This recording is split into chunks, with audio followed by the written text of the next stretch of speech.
brought to you by Palvi Agrico. आता शेतीसाठी जे काही लागणार ते घरपोच मिळणार, तेही मोबाईलच्या एका क्लिकवर.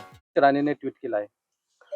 मुळात जो तथाकथित वाद जो निर्माण झालेला आहे आणि याला माझ्या वक्तव्याच्या अनुषंगानं जी भाजप गरळ ओकते आहे त्यांना मला स्पष्ट शब्दामध्ये शिवाजी महाराज आपल्याकडून शिकण्याची आवश्यकता नाही हे या ठिकाणी मी अत्यंत विनम्रतेने आणि तेवढ्याच स्वाभिमानाने या ठिकाणी सांगू इच्छितो.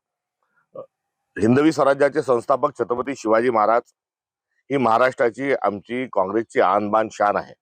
त्यांचा पराक्रम अद्वितीय आहे आणि त्यांच्या पराक्रमाच्या अनुषंगानं हिंदवी स्वराज्य निर्माण झालंय आणि त्या स्वराज्याची प्रेरणा थेट स्वरूपामध्ये आपल्या संविधानापर्यंत आहे.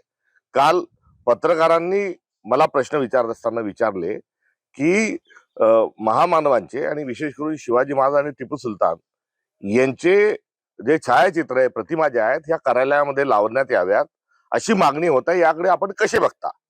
या प्रश्नाच्या उत्तरादाखल माझं जे उत्तर होतं ते हे होतं की शिवाजी महाराजांनी जो स्वराज्याचा विचार दिला त्याचाच आदर्श हा टिपू सुलतानने घेतला आणि टिपू सुलताननी तो आदर्श घेऊन इंग्रजांच्या विरोधात ते लढले आणि त्या अनुषंगाने या प्रतिमा ज्या आहेत ह्या सोबत लागण्याच्या अनुषंगानं समकक्षतेच्या अनुषंगानं माझं हे वक्तव्य केलेलं आहे.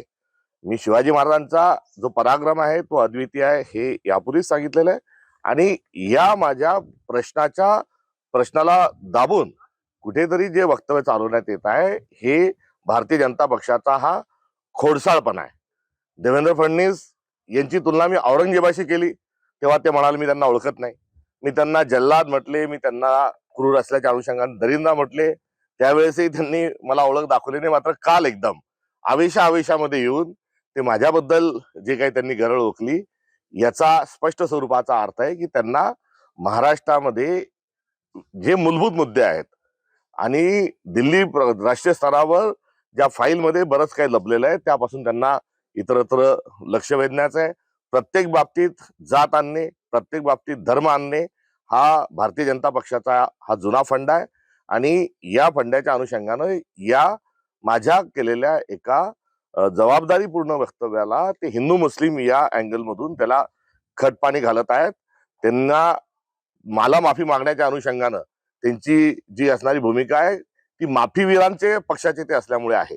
मुळात माझं वक्तव्य हे पूर्ण प्रश्नाच्या सहित जर आपण बघितलं तर त्यामध्ये शिवाजी महाराजांचा जो स्वाभिमान आणि आमचा जो अभिमान आहे तो मी त्यातही अधोरेखित केला होता आणि टिपू सुलतानांच्या अनुषंगानं त्यांची ही गरळ ओकत असताना मला सांगायचंय की नुकत्याच नगरपालिकांच्या निवडणुकीत टिपू सुलतानचे फोटो आपल्या घोषणापत्रात होते. आपले बॅनर पोस्टर जे होते भाजपने सरसकट टिपू सुलतानचा फोटो जो आहे हा संपूर्ण महाराष्ट्रामध्ये त्यांनी वापरला.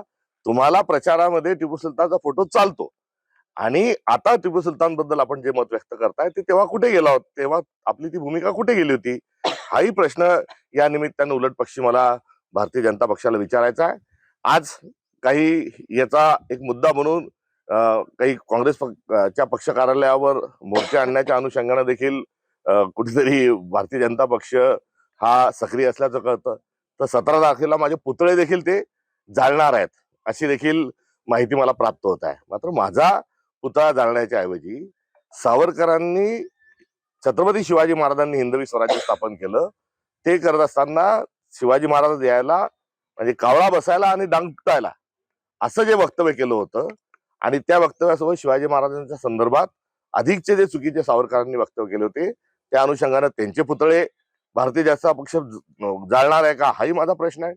सोबतच कोश्यारी जे आहेत हे शिवाजी महाराजांबद्दल इतकं विकृत बोलले आणि ते विकृत बोलत असताना त्यांचे आपण पुतळे जाळणार आहात का हा देखील प्रश्न या निमित्ताने मला उपस्थित करायचा आहे. देवेंद्रजी, आपण अमरावतीमध्ये भारतीय जनता पक्षाने थेट MIM मतदान घेतलं. चंद्रपूरमध्ये MIM मदतीनं आपण आपला महापौर बसवला. थोड्या तिडक्याने महाराष्ट्रभर 21 ठिकाणी MIM सारख्या जातीवादी पक्षासोबत आपण आघाडी करता, युती करता, मदत करता. आपलं त्यांच्याशी असणारं ते अलायन्स आहे हे लपून राहिलेलं नाही आणि आपण हे MIM सारख्या पक्षाशी मैत्री करता, त्यांच्याशी राजकीय स्वरूपामध्ये आपला अंडरस्टँडिंग आहे आणि असं असताना काँग्रेस सारख्या एका धर्मनिरपेक्ष पक्षाच्या अनुषंगानं आणि या देशाच्या जो मूलभूत स्वरूपाचा जो तानाबाण आहे त्याचा अभिमान आहे अशा पक्षावर आपण कुठल्याही पद्धतीची टीका करणं उचित नाही. टिपू सुलतानांचा जो फोटो आहे हा भारताच्या संविधानामध्ये आहे. जिथे ऍडमिनिस्ट्रेशन हे प्रशासन संविधानामध्ये जिथे सुरू होतं तिथे टिपू सुलतानांची तसबीर आहे.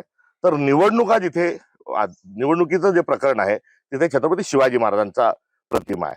आपण शिवाजी महाराजांची प्रतिमा असणाऱ्या निवडणुकीमध्ये कसा धिंगाणा घालताय हे काही लपून राहिलेलं नाही.